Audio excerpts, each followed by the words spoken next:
It usually doesn't happen all at once, and that's what makes it so hard to notice. There is no explosion, no clear moment when everything breaks.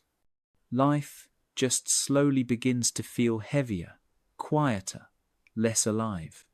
You wake up one day and realize you've been moving through your days on autopilot, doing what needs to be done, saying what needs to be said, surviving rather than living. And the strangest part is that nothing is technically wrong. You have responsibilities, routines, maybe even people who rely on you. From the outside, it looks like stability. From the inside, it feels like disappearance. You start to notice that your thoughts are louder at night, that silence feels uncomfortable, that distractions feel safer than stillness. You scroll, you work, you keep yourself busy because the moment you stop, something inside you starts asking questions you don't know how to answer. Who am I becoming? When did I stop feeling alive? Why does everything feel so heavy, even when nothing is wrong? This is the part no one prepares you for. The moment when life doesn't fall apart, it simply stops feeling like yours. You realize you've been adapting for so long that you forgot what you were adapting for. You learned how to survive disappointment, loss, pressure, expectations. You learned how to be strong, responsible, reliable. But somewhere along the way, you stopped being curious. You stopped dreaming freely. You stopped listening to that quiet inner voice that used to get excited about small things. And it's not because you failed. It's because you were doing what you had to do to keep going. Survival doesn't ask for passion. It asks for endurance.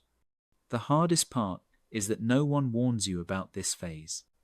There's no guidebook for the moment when you realize you're not broken, you're just tired of carrying versions of yourself that no longer fit. Tired of playing roles that once kept you safe but now feel suffocating. Tired of pretending you're okay because it's easier than explaining the emptiness. And when that realization hits, it can feel terrifying. Because if the old version of you doesn't work anymore, what comes next? This is where most people panic. They try to fix themselves. They search for answers, formulas, quick transformations. They chase motivation, discipline, productivity, purpose, anything that promises clarity. But what they really need isn't another solution. It's permission to pause, to sit in the discomfort without labeling it as failure.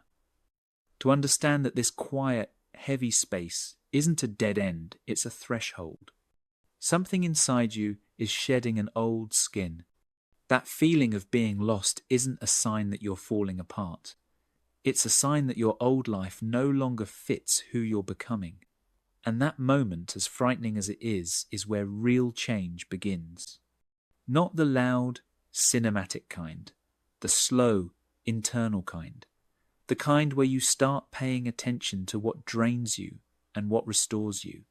Where you stop forcing yourself to fit into expectations that no longer align with who you are. Where you start choosing honesty over approval. You don't need a grand plan. You don't need to reinvent yourself overnight. You don't need to know where you're going yet. All you need is the courage to stop running from the discomfort and to stay present long enough to listen to what it's trying to tell you. Because this feeling, this quiet unease, this sense that something must change is not your enemy. It's the beginning of your return to yourself. And once that process begins, even slowly, even imperfectly, something powerful happens. You stop living on autopilot. You stop moving just to survive. You start noticing what matters. You start choosing more intentionally. And little by little, life begins to feel like it belongs to you again. Not because everything is fixed, but because for the first time in a long time, you're actually awake.